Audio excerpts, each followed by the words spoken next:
I thought this comparison was going to take 15 minutes.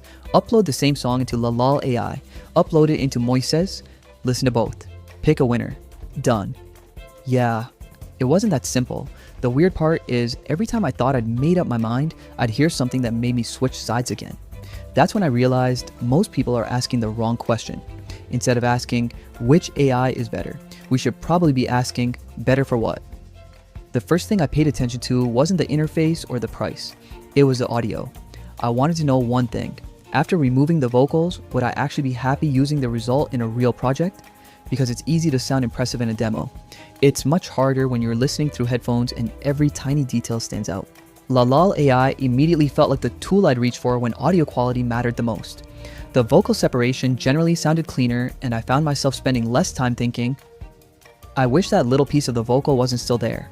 If you're producing music, creating karaoke tracks, or working on professional audio projects, those little differences start to matter more than you think. But then I switched back to Moises, and something else stood out. It wasn't just about removing vocals, it was about everything around that process. Features for musicians, practice tools, and the overall workflow made it feel like it was built for people who spend a lot of time working with songs, not just exporting one instrumental and leaving. So here's the question I kept asking myself. What am I actually trying to do today? If I simply wanted the cleanest possible vocal separation, I'd probably lean toward a LALAL.AI. But if I was practicing music, learning songs, or wanted extra tools beyond vocal removal, Moises started making a stronger case. That's why I don't think there's a universal winner. One tool focuses on getting you the cleanest result possible. The other focuses on giving musicians a more complete workflow. Those aren't exactly the same goal, even though they sound similar on paper. So before paying for either one, I'd forget the marketing pages and ask yourself something much simpler.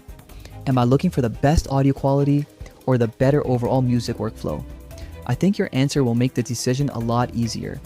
Now I'm curious, if you were removing vocals today, what would you use the track for? Music production, karaoke, remixing, practicing an instrument, or something else?